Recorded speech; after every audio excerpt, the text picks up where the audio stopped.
सभी को प्रणाम। हम पढ़ रहे हैं भाव प्रेम योग। कल गुरुदेव हमें बहुत सुंदर एग्जाम्पल से समझा रहे थे कि जब प्रेम हमारे भीतर जागृत हो जाता है तो हमारे भीतर संवेदना, सहानुभूति, क्षमा और सहनशीलता भी जागृत हो जाती है। और उसके साथ ही कि प्रेम के अंदर वो शक्ति है, वो चमत्कार है प्रेम, जो हिंसक से हिंसक जानवर को भी परिवर्तित कर देता है। तो हम प्रार्थना करते हैं परम पूज्य गुरुदेव वंदनीय माता जी, आदिशक्ति माँ गायत्री और यूनिवर्स की सभी दिव्य शक्तियों से कि हमारे भीतर भी वो प्रेम का प्रकाश जागृत हो, हम भी उस प्रेम के स्वाद को चख सकें और फिर जो परमात्मा हमसे काम करवाना चाहते हैं वो कर सकें। आगे बढ़ते हैं। चोर डाकू अपने से बैर न मानने वालों की भी संपत्ति हरण कर लिया करते हैं, किंतु उनकी भी दुष्ट वृत्ति प्रेम के अमृत से शीतल हृदय वाले महात्माओं के पास पहुंचकर बदल जाती है और वे उनके प्रभाव से सज्जन बन जाते हैं। महात्मा नारद के संपर्क में आकर डाकू रत्नाकर वाल्मीकि बन गए। महात्मा बुद्ध के संपर्क में आकर अंगुलीमाल धर्म प्रचारक बन गए और तुलसीदास की कुटिया में चोरी करने वाले चोर लौटकर उनके पैरों में गिरे और सदा के लिए अच्छे आदमी बन गए। गुरुदेव ये एग्जाम्पल दे रहे हैं और इन एग्जाम्पल्स के बारे में हम सबको पता है। तो कैसे इन महात्माओं ने बदला ऐसे विपरीत प्रवृत्तियों के लोगों को? केवल उनके भीतर प्रेम था उनके लिए भी। वो ये नहीं देख रहे थे कि ये लोग हीन लोग हैं या इनके कर्म कैसे हैं, उनके दुष्कर्मों की तरफ फोकस नहीं था। केवल करुणा का भाव, प्रेम का भाव था कि इन आत्माओं का भी कल्याण हो। तो प्रेम में मनुष्य की जीवन धारा बदल देने की शक्ति होती है। आम्रपाली एक प्रसिद्ध वैश्या थी। वह अपना शरीर बेचती थी और दिन रात पाप ही कमाया करती, किंतु जिस दिन वह भगवान तथागत के विश्व प्रेम से प्रभावित हुई, सारा वैभव और सारा भोग विलास छोड़कर महान भिक्षुणी बनकर कृतार्थ हो गई।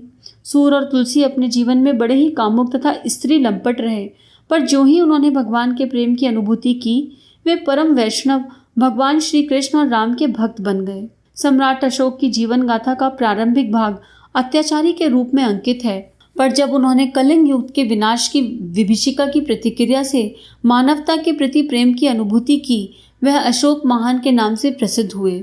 अपने अनंतर जीवन में उसने मनुष्य की भलाई के लिए बड़े बड़े काम किए, लोगों को सन्मार्ग पर लाने के लिए अजस्त्र प्रयत्न किए, धर्म प्रचार के लिए अपने पुत्र और पुत्री को भिक्षु तथा भिक्षुणी बनाकर देशांतर में भेज दिया।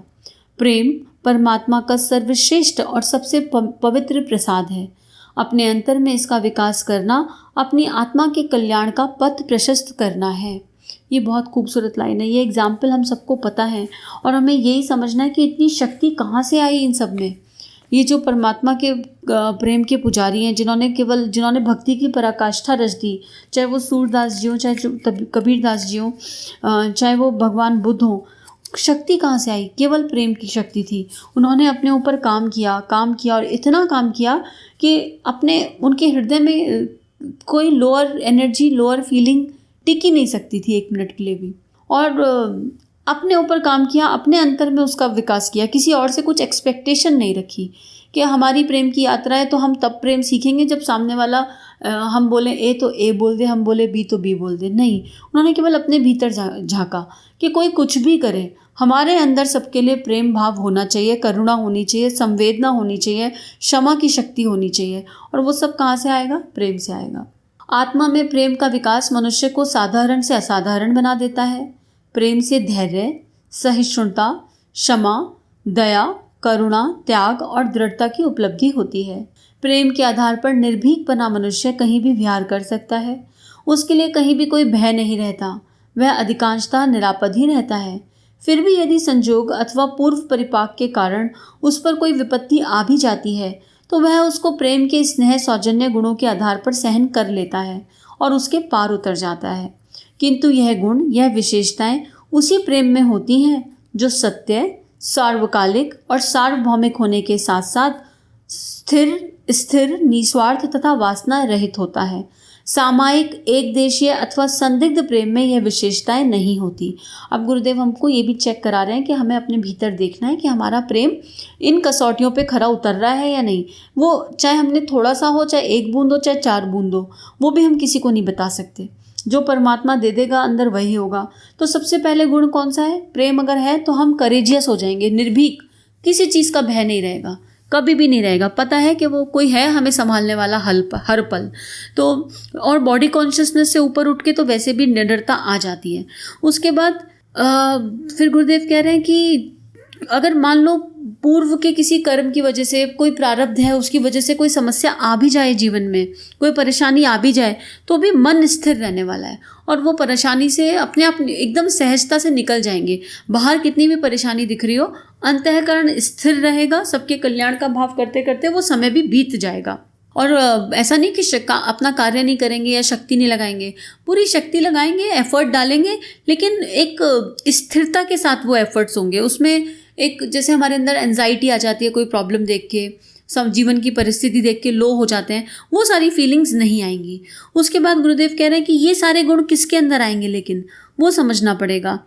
ये प्रेम केवल, ये सारे गुण केवल उन्हीं के अंदर आएंगे जिनका प्रेम स्थिर है परिस्थितियों, मतलब स्थिर मतलब अगर आप पर्सन ए से प्रेम करते हो तो पर्सन ए के व्यवहार के अनुसार आपका प्रेम ऊपर नीचे नहीं होना चाहिए, वो स्थिरता है। छोटा एग्जाम्पल अगर लें तो अगर हृदय में प्रेम का भाव है तो परिस्थितियाँ कैसी भी हो वो टिका रहेगा। जो निस्वार्थ है, जिसमें कोई एक्सपेक्टेशन नहीं है, एकदम सेल्फलेस है, बस देना देना देना और मन ही मन सामने वाले के कल्याण का भाव करना। और जो बॉडी कॉन्शियसनेस से दूर है, वासना रहित, मतलब जिसमें कोई भी बॉडी कॉन्शियसनेस वाली फीलिंग नहीं है, अगर वो प्रेम है तभी आपके अंदर ये सारे गुण आएंगे। लेकिन अगर हमारा प्रेम के मतलब हमें विश्व वसुधा से प्रेम होना चाहिए, पूरा यूनिवर्स एक हो जाता है प्रेम में। ऐसा नहीं कि मुझे जहाँ पे मतलब अगर इन शॉर्ट बोलो तो जहाँ मेरा का भाव आ जाए ना, वहाँ बॉडी कॉन्शियसनेस आ जाएगी।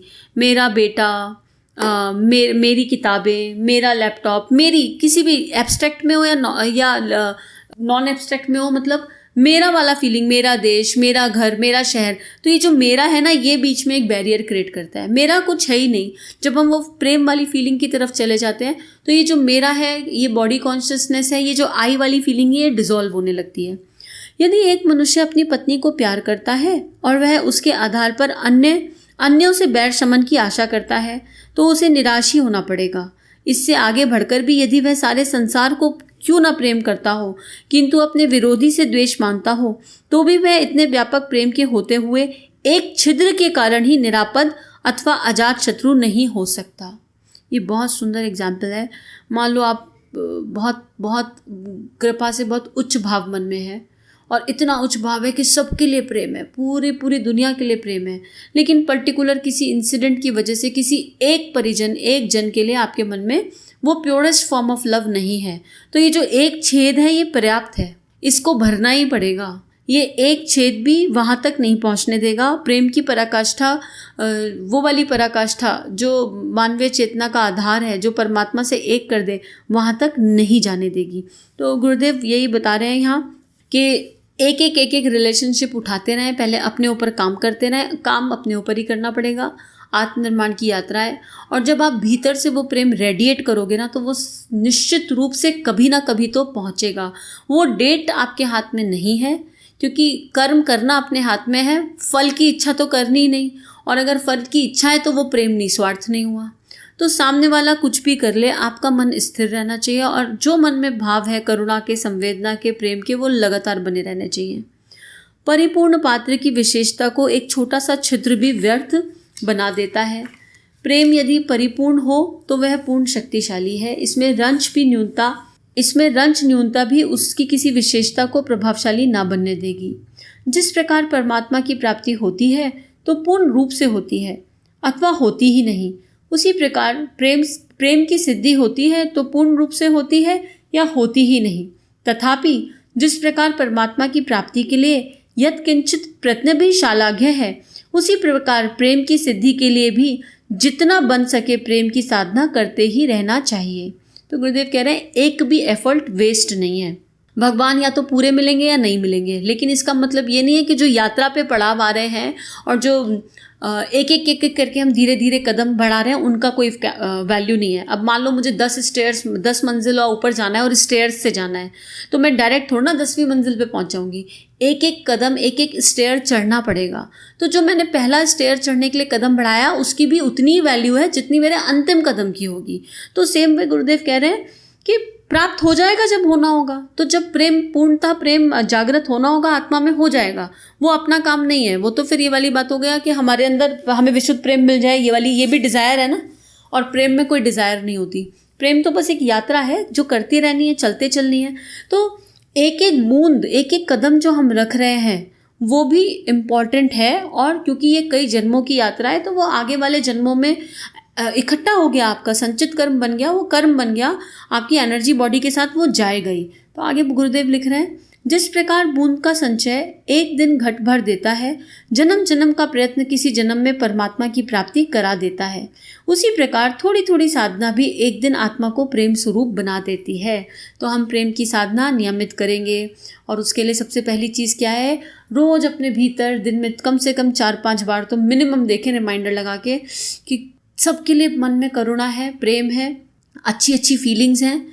कोई ऐसी परिस्थिति तो नहीं आई जिसकी वजह से, जिसके चलते मेरे मन में किसी के लिए क्रोध आ गया हो, ईर्ष्या आ गई हो, अहंकार आ गया हो, राग आ गया हो, छल आ गया हो, द्वेष आ गया हो, ऐसा कोई फीलिंग तो नहीं आ रहा।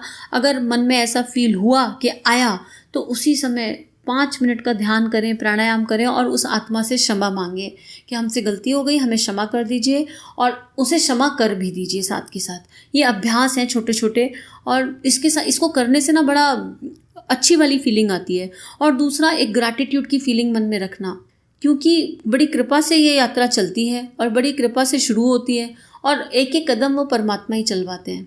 वो शक्ति जो दिखाई नहीं देती पर हर जगह है, घट घट में है, उनके बिना कोई कुछ संभव ही नहीं है।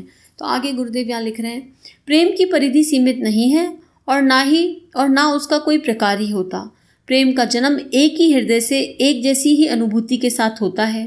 प्रेम प्रेम है, फिर वह चाहे नारी हो के प्रति हो, पुत्र के प्रति हो, समाज के प्रति हो, देश अथवा संपूर्ण संसार के प्रति।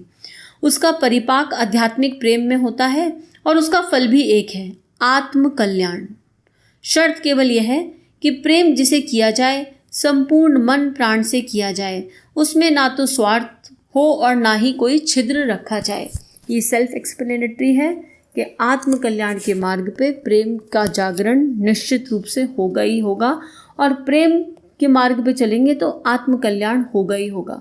ये दोनों चीज़ें एक दूसरे की पूरक हैं। तो अब हम अपना चेक लगाएंगे और आज का स्वाध्याय यही समाप्त करते हैं। सभी को बहुत सारा थैंक यू, सभी को प्रणाम।